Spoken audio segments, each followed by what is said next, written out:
If you want to start a business in the Czech Republic, and it doesn't matter if as a freelancer, self-employed person, if you want to get a trade license, or if you're setting up a limited liability company, so-called SRO in Czech, in any case, one of the documents you will need is a business address. So today I'm talking about the business address, what are the options, what is the virtual business address, how much does it cost, and how it all works. Okay? So let's start with what or why do you need the business address? Basically, any business must have some official place where the business is registered. It has a couple of reasons. One of the main reasons is that if there are some complaints about you, about the company, or if your customers want to find you somewhere, then they need to have the chance to find you somewhere. So every business must have some official business address which is visible in all the online registers. So if someone wants to find you, they will be able to do that. So that's one of the main purposes. So if you're setting up a trade license or establishing an SRO company, you will always need to prove that you have somewhere to place your business. Both processes, like for trade license and SRO, are very much different, like similar but different, because freelancers, everything is easier for freelancers. Setting up a trade license compared to establishing a company, big difference. Like trade license, obviously way easier. And also like the requirements for the business address are a bit different for a trade license holder and for establishing a company. But in general, or okay, let's start with the trade license. Let's start with the easier one and the one most of you are looking for.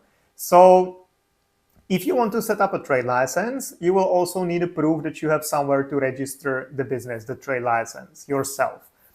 In most cases, or in many cases, this can be your lease agreement. So if it's your apartment, or if you live in an apartment, you have a lease agreement for that apartment, then in most cases you can use the lease agreement as your business address. It's only not possible if the lease agreement says that you can only use the flat for living purposes. So if it specifically says that you cannot use it for business, then you cannot use it. But unless it says it this way, then you can use the lease agreement for that. The tricky part there is that the lease agreement, or actually any other proof of the business address, must be signed by all of the landlords. So let's say if there are two owners of the apartment, it can be a married couple, or it can be like, I don't know, mother and a daughter, or like whatever. But if there are more owners, all of them, or at least the majority, must sign. Majority in terms of the ownership. So not if there are three, but one of them owns 98%, that the other ones would need to sign as well. It's majority of the ownership. So if there are two owners, both of them need to sign. And that goes the same way for the proof of business address itself, which I will explain in a second, or for the lease agreement if you're using the lease agreement. So that's the standard way, or the easiest way, to use your lease agreement as your business address or proof of your business address.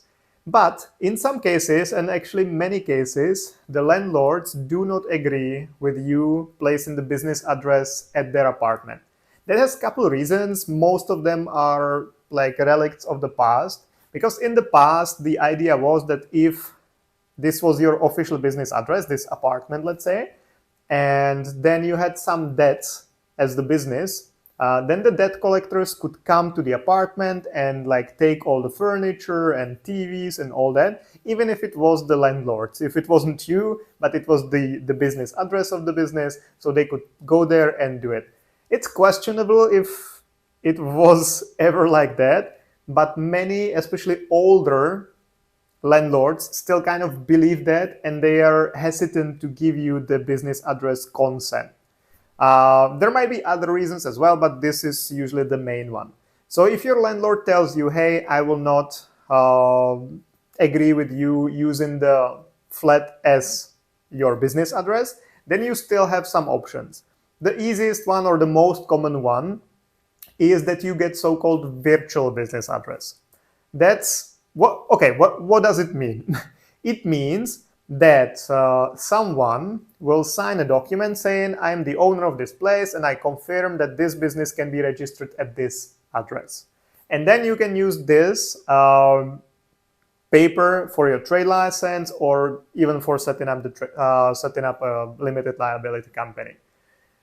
Then it depends on what exactly the provider offers, because there are obviously many providers. Of course, we provide this service in Move to Prague as well, so I will talk about it a bit later, about the pricing and everything. But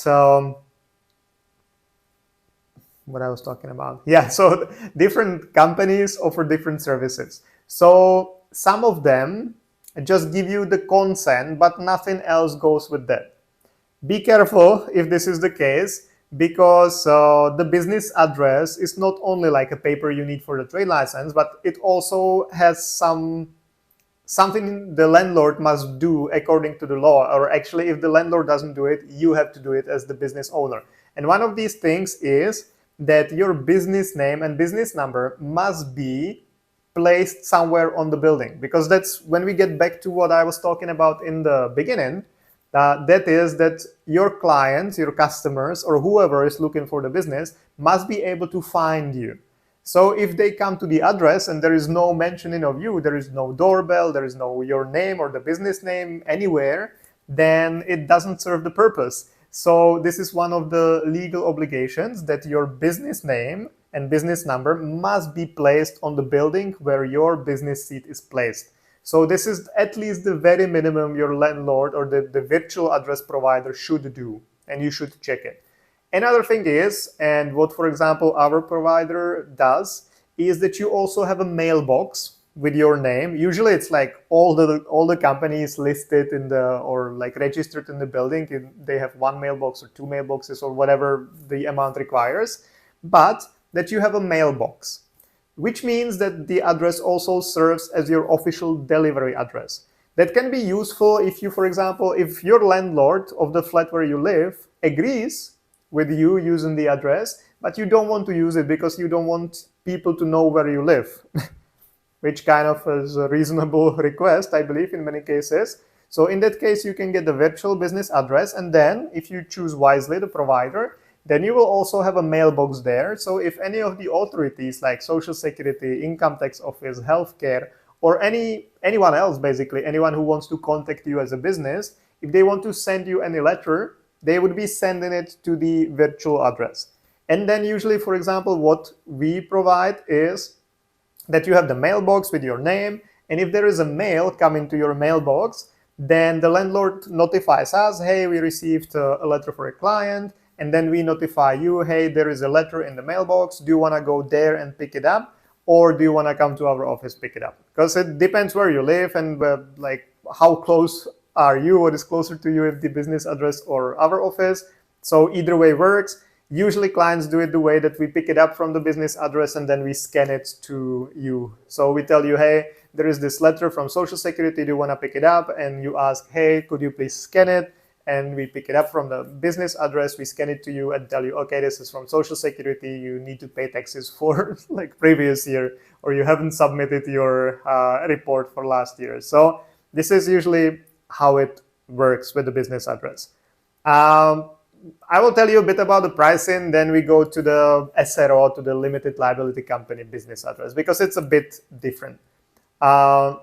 So for us, I will not tell you the exact price because I'm shooting this video in March 2023, but you might be watching the video like December 2072. So the pricing might be different, but roughly it's in couple thousands a year, lower thousands a year, and we charge yearly. So you pay one-time fee and then you have the consent for 1 year. So from today, for 1 year, you can use the business address. If after 1 year you want to extend it, then you would pay another yearly fee. Yeah, that's it. You would pay another yearly fee. And all these services are included in that because it's first of all, it's the consent of the landlord that you can use the business address for your trade license or SRO. Then it's the mailbox, then it's like your name on the building. So if someone comes looking for you, they will find you there. And of course, then all the services related to mail. So if you receive a mail, we notify you, we scan you the mail, all this. it's actually one important thing is that it usually takes like 1 business day to get the business address prepared. So it's pretty swift. You just let us know, hey, I need a business address. I need it like 2 days from now. Next day you have it ready. You can pick it up from our office and you can use it. Or most people do it the way that they also use us for getting the trade license, for example. So it's kind of like a combined service, but either or is possible. That was probably all I wanted to say about the business address for trade license holders. Now for SRO. The system is similar. I'm not actually sure if you can use a lease agreement which is not in the name of the company. If the lease agreement was in the name of the company, you could probably use it, but probably not if it's not in the name of the company. But most SROs either rent an office and then they can get a consent from the owner of the office or provider of the office, or if they buy the virtual address, which is also common, then the virtual address, like the provider of the address, provides consent saying, I confirm that this company can use this address for this limited period of time. The difference is, or the rule that majority of the owners must sign is still there, but on top of that, for the SRO, the signatures of the landlords, if there is one, so of the landlord, but if there are more, then all the signatures must be also notarized. For the trade license, it's not needed. It's okay if you just prepare the form and your landlord signs it when they visit you in your apartment. For the SRO, establishing for the limited liability company, you need to have notarized signatures of all the owners. Then I will probably not go into details for the SRO, like establishing the SRO, because it's a bit more complicated. It's way more complicated than the trade license. But I wanted to mention this because from the perspective of the business address, this is important, that for the trade license, the signatures do not need to be notarized. For the SRO, they have to. Also for SRO, it's a bit more expensive, usually, because, okay, one more thing, that some of the companies also charge monthly, that you pay some monthly fee. Some of them, as for example us, we charge yearly. In my opinion, it's better because, like, I personally don't like paying things monthly, like all the subscriptions like Netflix, all these, because it adds up and you end up paying like, it's like 100 here, 100 there, 200 here, 200 there, and then you're paying like 5,000 crowns like monthly for all the different things. So I don't really like it, and I prefer paying for 1 year. So we prefer this kind of arrangement as well, and that's also what the owner of the place offers. So we do it this way. But back to that, because for trade license, everything is easy. So also the business address is a bit like easier to use, and there are less problems with that. With companies, there are usually more problems. And problems, I mean, for example, the amount of mail receiving. It's not a problem, but that's why the price is higher. Because for trade license holders, if there are 2 letters a year, maybe, like if, of course, you can, we have some clients who use it as the official delivery address for everything. So they receive packages, and like from China, they order like stuff from Alibaba or wherever, and they get it sent to the address, which is fine. Some people just use it specifically for the trade license, which is fine as well, but that's usually like 2-3 letters a year from the Social Security, Healthcare, Income Tax Office probably. But for SROs, there is way more mail, because everything about SROs is way more limited and controlled and everything. So usually the business address for companies is a bit more expensive than for freelancers. So I expected this to be a very short topic. It hasn't been. So hopefully, guys, you didn't die by boredom, and see you next time. So this will be Thursday. Bye bye, guys. Good night.